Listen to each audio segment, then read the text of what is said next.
Did this hill inspire Bag End from Lord of the Rings? If you're from Worcester, you'll probably recognise this as Whittington Tump, or Crookbarrow Hill, One Tree Hill, or maybe even the Nearly Home Tree. Visible from the M5, this iconic tree serves as a landmarker for many travellers, letting them know that they're nearly home. And I've been given permission to go up. So this is actually a protected ancient monument. Now, it's never been excavated and no one truly knows why it's here, but it is in fact man-made, or certainly man has built to it. The Tump has existed since at least the 7th century, and it's likely too large to have been a burial mound. It looks like a Norman Motte and Bailey castle would have been up here at some point, but there is no evidence to support this. There is, however, a 14th century moat at the bottom of the hill which used to surround a farm, and this can still be seen today. Now, originally there wasn't just one tree up here. According to the late Brian Toombs, who was the head gardener at Spetchley, one of his first jobs was to help plant 12 trees up here.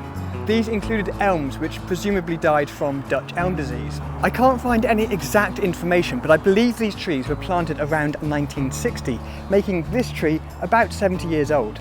I also can't find any photos of multiple trees up the Tump, so if you've got one, please share it, I'd love to see it. There's a rumour that the Tump inspired the hill in Hobbiton, where Bag End is located.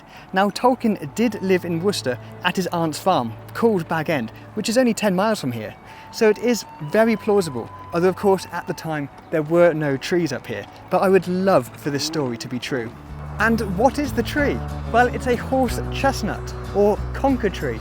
Now, it's maybe not the healthiest, and this may be due to the nails someone has put in the tree, presumably to help them climb up. So never ever put nails into a tree. Even if it's on a fence line and really tempting, it can kill the tree, and of course it ruins any potential timber value in the future.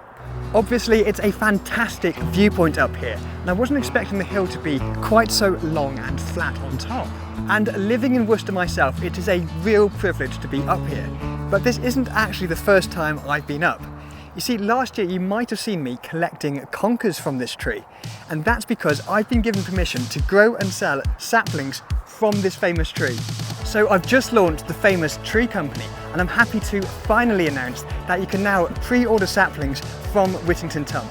So now you can have your very own nearly home tree for when you are actually home. For every sapling sold, we will also replant 10 more trees in reforestation projects around the world. We will also undertake tree health surveys to make sure all our famous trees can live as long as possible. Now, we've limited the pre-order quantity to what we can comfortably grow from this year's harvest, but of course we'll have a much better idea come the spring. If you'd like to find out more information, there is a link in the comments. Now, I've got to reiterate, there is no public access onto the Tump or in these adjacent fields where there's normally livestock in.